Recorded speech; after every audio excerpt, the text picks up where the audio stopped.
Thank you, Vice Mayor and Council. I'm Daniel Hahn, your police chief, and I appreciate the opportunity in asking us to come forward and talk about our Roseville Police Activities League, or you probably commonly hear it as RPAL, because we don't want to say all those long words.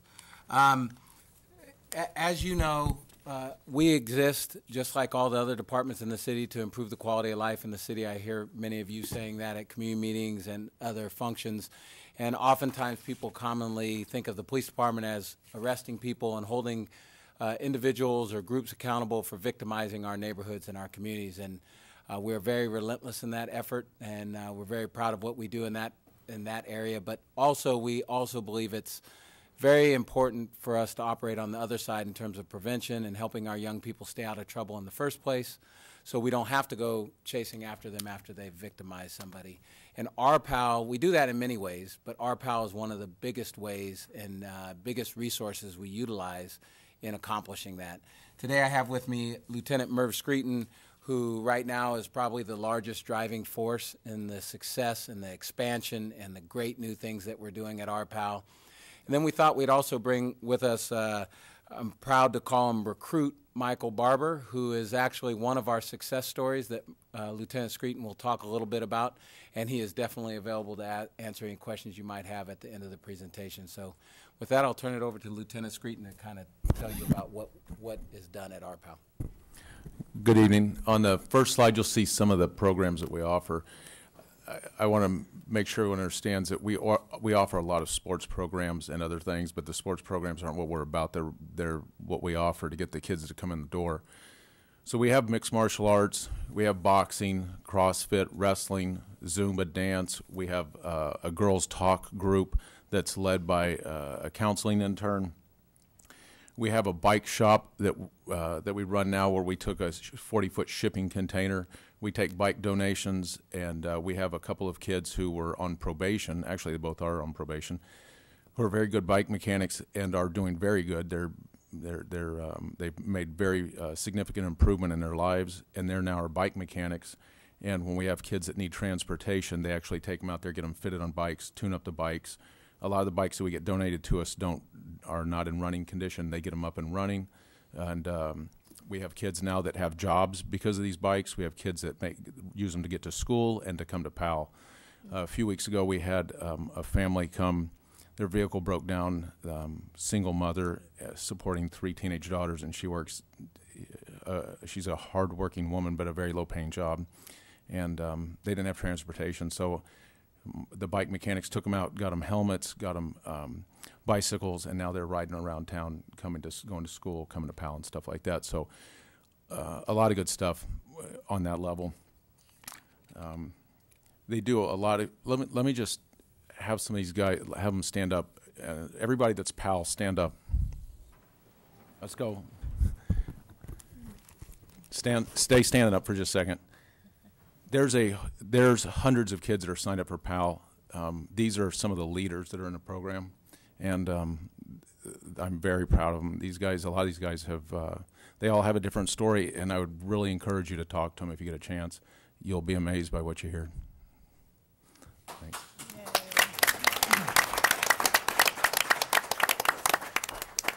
They go to a lot of the community events like the Mayor's Cup, the Community Safety Day, and pretty much anything else where help is needed.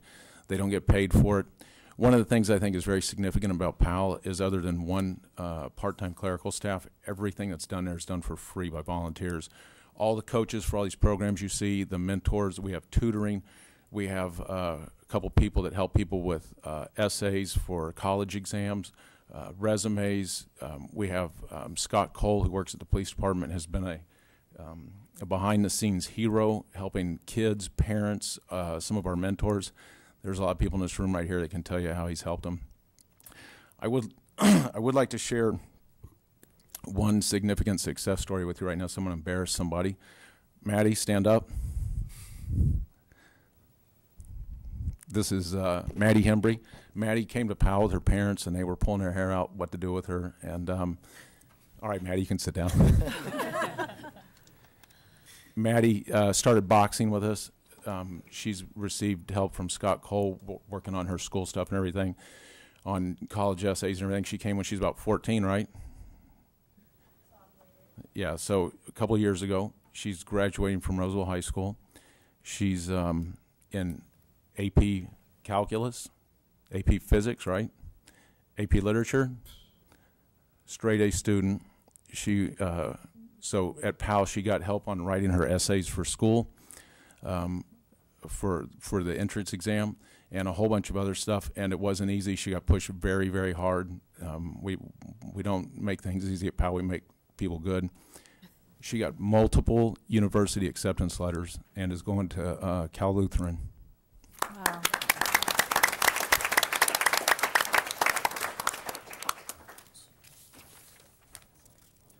Next slide, please.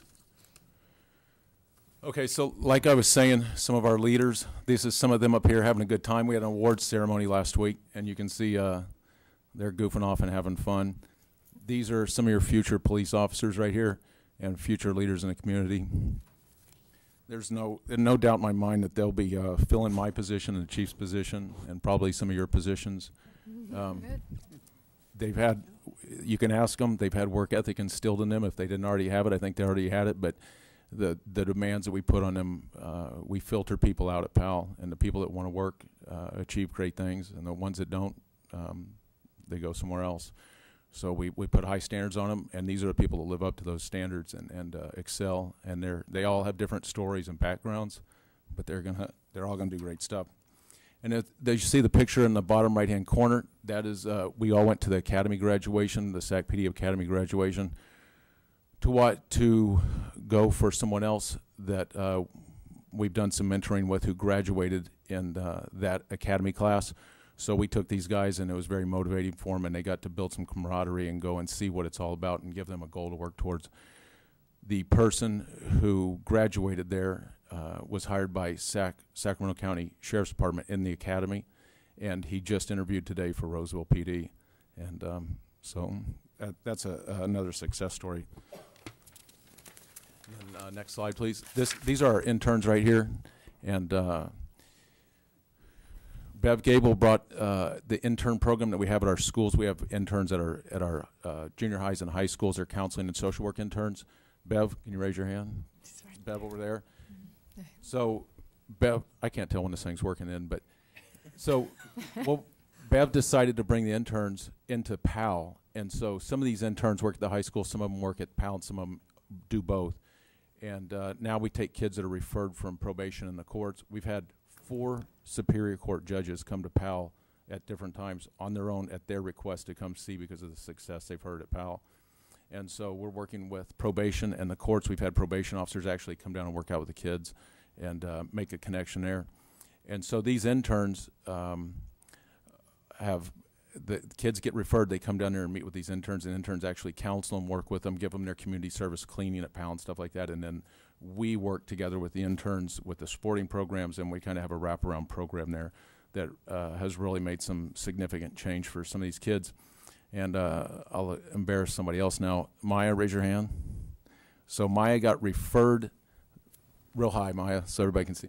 Maya got referred through this program and got some counseling and some help, and she's done so good that she received an award at our award ceremony a week or 2 ago. She's going to be an intern at PAL next year. So there's another one that's made us pretty proud. Next slide. This is my last one. I'll try not to talk too long. If I can find it on my sheet, I'll just look up there. Before being a lieutenant and sitting in office and not doing police work, when I was a real police officer and made a lot of arrests, I arrested literally hundreds and hundreds and hundreds of females for methamphetamine. And I started to see a trend of how they all got onto it. And so I made the habit of every time I'd arrest a female for methamphetamine, I'd ask them how they got started on methamphetamine. And out of hundreds of women, I would say very close to 99% of them got onto methamphetamine because of a boyfriend, and usually an older boyfriend. And so, a lot of that comes from lack of self-confidence, lack of self-esteem, and the ability to be bullied or intimidated or just made to feel inferior where they're going to follow along. As you can see here, we have some very strong young ladies at PAL. We have girls at box. Maddie and Julie are two of our more accomplished boxers, but we have girls that do CrossFit, boxing, mixed martial arts, and I'm telling you right now, you couldn't make these girls do anything that they didn't think was right. So I'm very proud of them for that.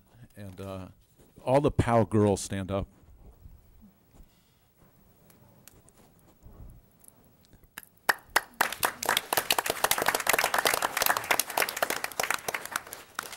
And I think that's one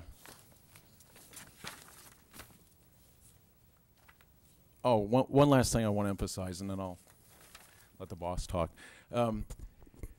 As you can see from our group here, and you'd see it even more at PAL, we have every skin color, every neighborhood. We've got north and south, black, brown, white, Russian-speaking, Spanish-speaking, wealthy, poverty level, any socioeconomic group you can think of. We have everything there.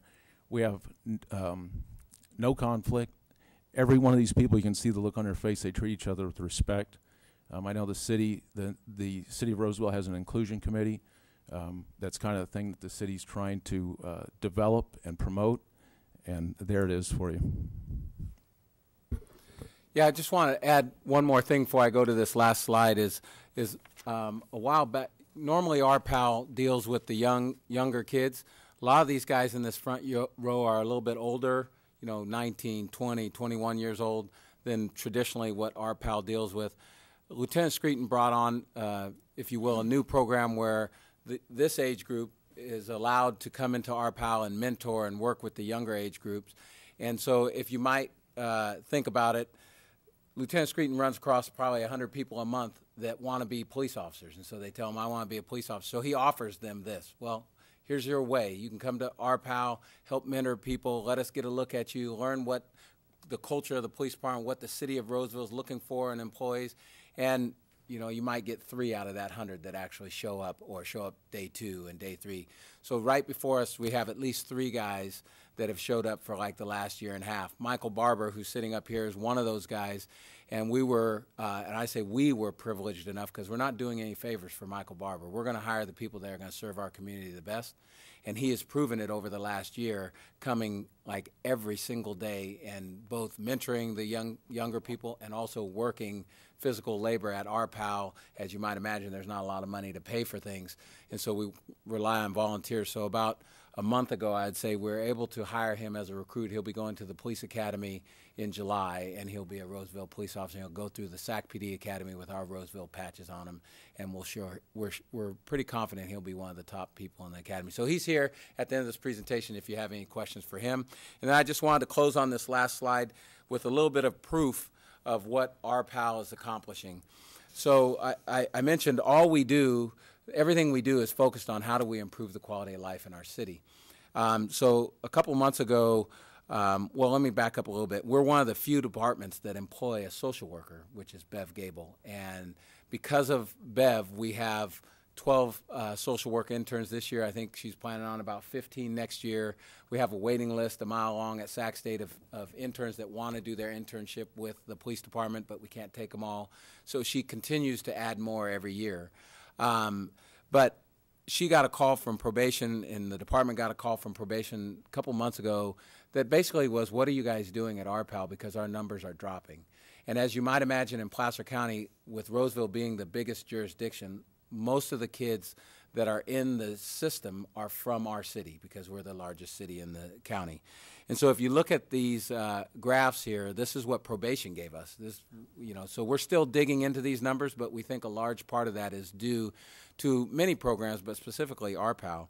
So if you go back to 2010, the average population in the county's juvenile hall was a little bit over 46 young people. In 2013, this year so far, it's averaging 28. That's the reason probation came to RPAL. That's the reason why they're connecting with Lieutenant Screeton now. And if you look at the right side, that's the number of citations received by the probation department. So typically if we cite a juvenile for some sort of crime, that will go to the probation department. But we also have a diversion program in the Roseville Police Department that an officer can cite a kid to diversion instead of going through the regular court process.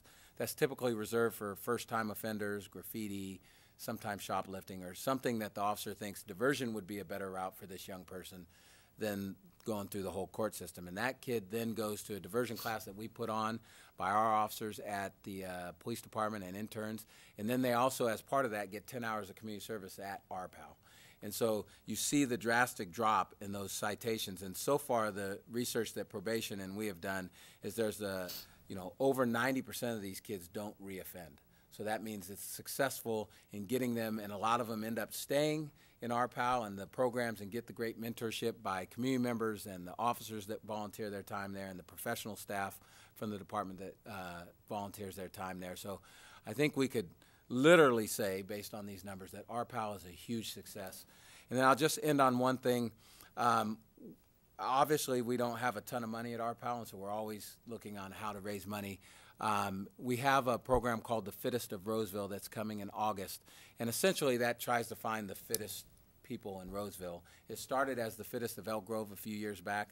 So this year we're doing the Fittest of Roseville, and Elk Grove's doing theirs at the same time, and then the top people from Roseville will go against the top people of Elk Grove. The significant thing for RPAL, though, is the proceeds from this event, not only being a great city event for us in Roseville, but the proceeds from that event, this group that's putting it on has said they will give the proceeds to RPAL.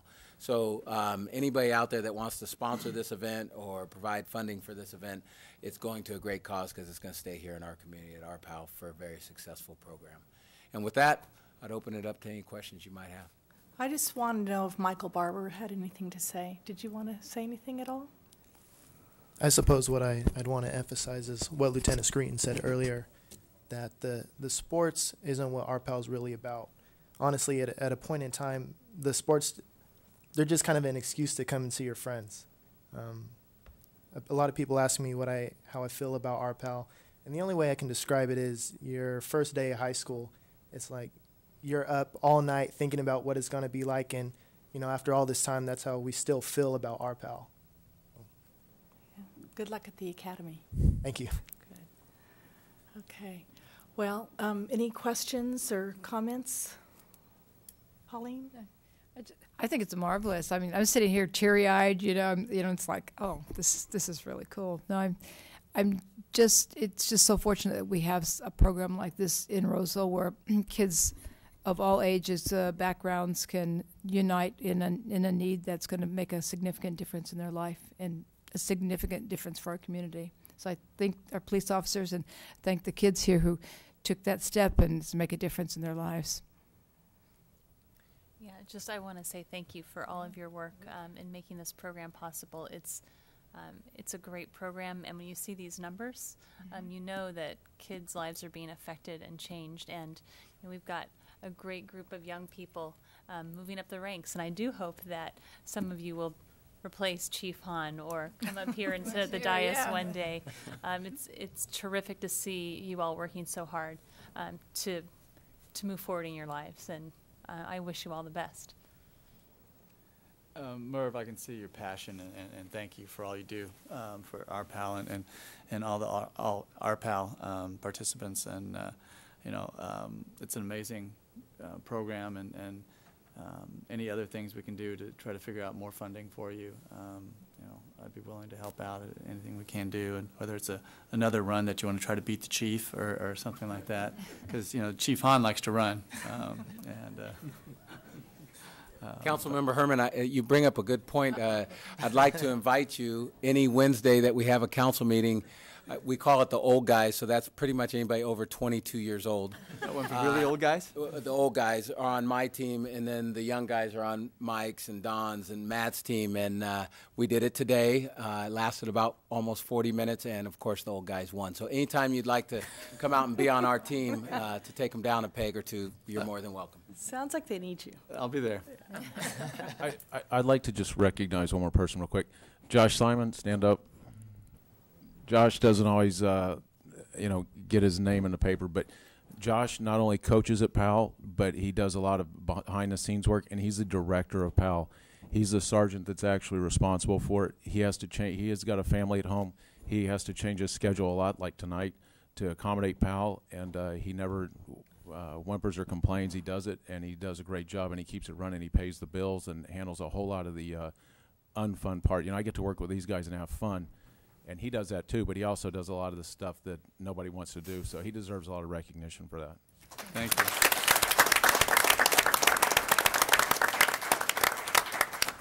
And Dom is here too. We often have Parks and Rec aides, especially in the summertime, that he provides to RPAL, because we have a summer program where there's just a ton of kids over there. And so it really is a citywide kind of thing. So. Okay. Well, I've had the pleasure of serving on the board as the council member over the last few years, so I've really had in-depth insight as to what the program's all about. And I am just amazed. You know, every meeting there's always something new that RPAL's done.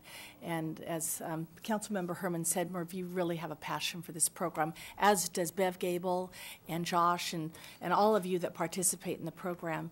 I also want to recognize one more person that's very involved in the program and has been for years, and that's Marcus LaDuca, who is president of the board of directors for RPAL. So good work, Marcus. So thank you so much, and thank you to all the RPAL members that attended the council meeting today. We appreciate you being here, and good luck to each one of you.